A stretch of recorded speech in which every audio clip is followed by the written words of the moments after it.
अगर योजना स्पेसिफिक अगर आपको बात करनी है तो केंद्र सरकार की 4 बड़ी योजनाएं चल रही हैं अभी जमीन पर।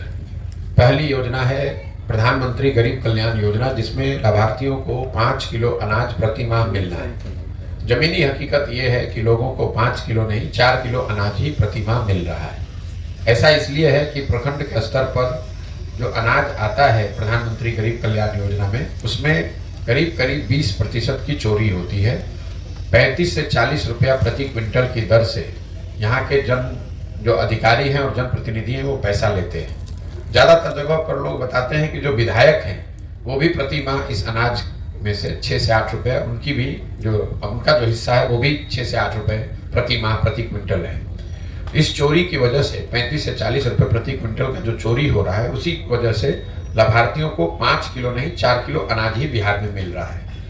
दूसरी जो केंद्र सरकार की बड़ी योजना है वो है आवास योजना, प्रधानमंत्री आवास योजना, जिसको गांव देहात में लोग इंदिरा आवास योजना के नाम से जानते हैं। ज़्यादातर इसके जो लाभार्थी हैं वो अभी भी इंदिरा आवास योजना वाले ही हैं। प्रधानमंत्री आवास योजना के लाभार्थियों की संख्या करीब करीब नगण्य है, लेकिन जिन लोगों को भी इसका लाभ मिला है, जिसमें 1,40,000 रुपया आवास बनाने के लिए मिलना है, उसमें भी 25,000 से 40,000 रुपये तक लोगों को घूस देना है, तभी उनको इंदिरा आवास प्रधानमंत्री आवास का योजना का लाभ मिल सकता है। और ये जो पैसा है ये जनप्रतिनिधियों और अधिकारियों के बीच में बंट रहा है। जहां पर जनप्रतिनिधि पैसा नहीं ले रहे हैं वहां पर भी 20 से 25,000 अधिकारियों का जो हिस्सा है वो तो वो लेंगे ही लेंगे। और एक पूरी व्यवस्था बनी हुई है। प्रधानमंत्री आवास योजना में आपका नाम अगर लिखा जाना है लाभार्थी के तौर पर, तो उसके लिए 1,000 रुपया लगेगा। अगर घर का फोटो लेकर भेजेगा उसके लिए 2,000 रुपया लगेगा।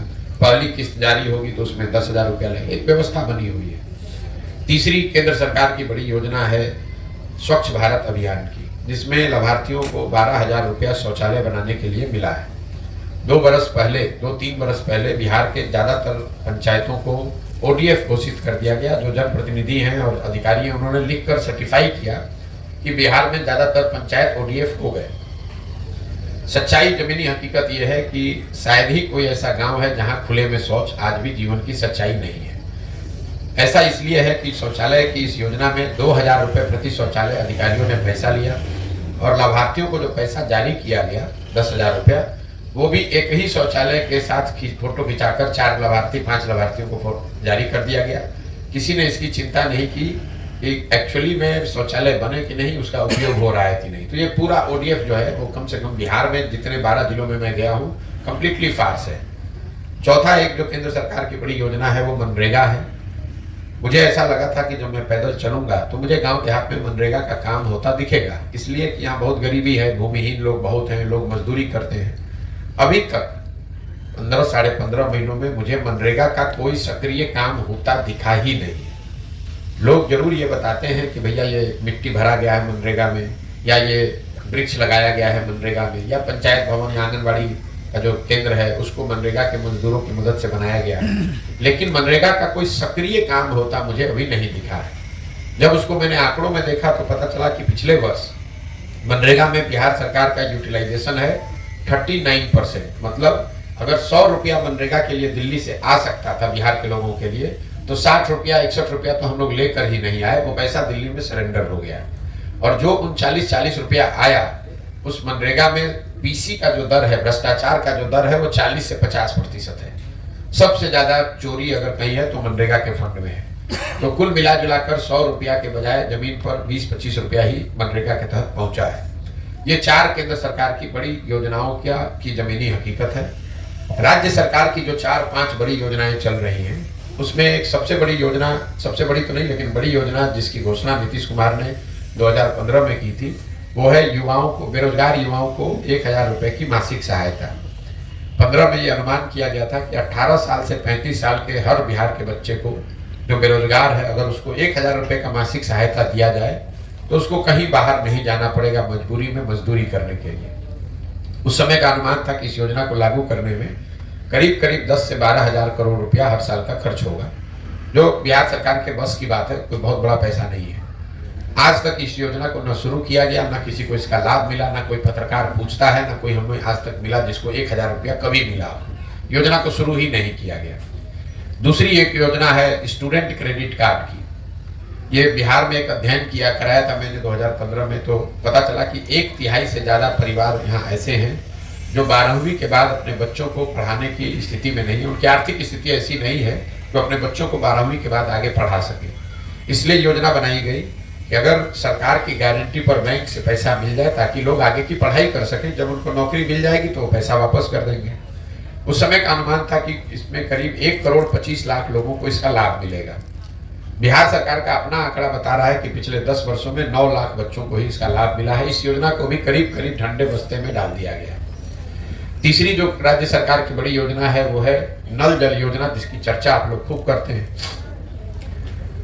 2015 में अनुमान किया गया कि अगर 25,000 करोड़ रुपया 5 वर्ष में खर्च किया जाए तो बिहार के हर घर में नल से पानी पहुंच जाएगा। योजना बनी, नल जल योजना, पैसा बटा, बंगरबाट हुआ। सरकार का दावा है कि 2/3 घरों में नल से पानी पहुंच गया है। जमीनी हकीकत यह है कि 2/3 से ज्यादा घरों में नल का पानी नहीं पहुंचा है। योजना या तो ठीक से बनी नहीं, या बनी तो बनकर चल के बंद हो गई, या फिर रख रखाव के अभाव में चोरी होने के कारण से वो योजना बंद पड़ी हुई है। तो 2/3 घरों में आज भी नल से पानी नहीं पहुंचा है। चौथी जो सबसे बड़ी योजना राज्य सरकार की थी वो थी नाली गली के पक्कीकरण की योजना। बहुत कम लोग जानते हैं कि 15 में सबसे बड़ी जो 7 निश्चय की योजना थी वो नल जल योजना नहीं थी, नालियों गलियों के पक्कीकरण की योजना थी। उसमें यह तय किया गया था कि बिहार के हर घर के से जो नाली निकलता है उसका पक्कीकरण किया जाए, उस नाली को एक बड़े नाले से जोड़ा जाए और पानी को गांव से बाहर निकालकर उसका निस्तारण किया जाए।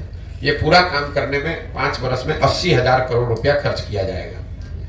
इस योजना में भी आज तक हमको घरों के नालियों के पक्कीकरण की बात कहीं नहीं दिखी है। गांव में सड़क के किनारे जरूर कुछ बेतरतीब तरीके के नाले बनाए गए हैं। इसका ये दिखाता है कि योजना में पैसा निकाला गया, लेकिन गांव में उस नाले बनाए गए, उन नालों को ना घरों के नालियों से जोड़ा गया, ना नालों से बाहर पानी निकालने की व्यवस्था की गई।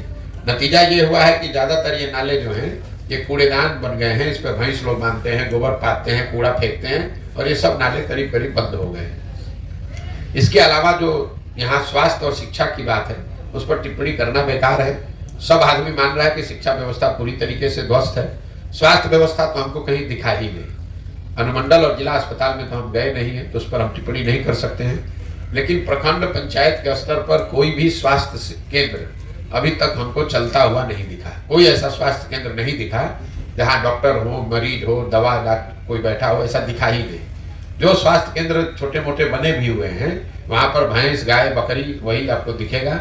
स्वास्थ्य सेवाओं के लिए बिहार में ज्यादातर लोग ग्रामीण चिकित्सकों या प्राइवेट सर्विस प्रोवाइडर पर ही आश्रित हैं। सरकार की कोई व्यवस्था कहीं नहीं है। तो मोटे तौर पर ये राज्य सरकार की जो योजना है वो जमीन पर ये मैंने देखा, केंद्र सरकार का मैंने आपको बता दिया।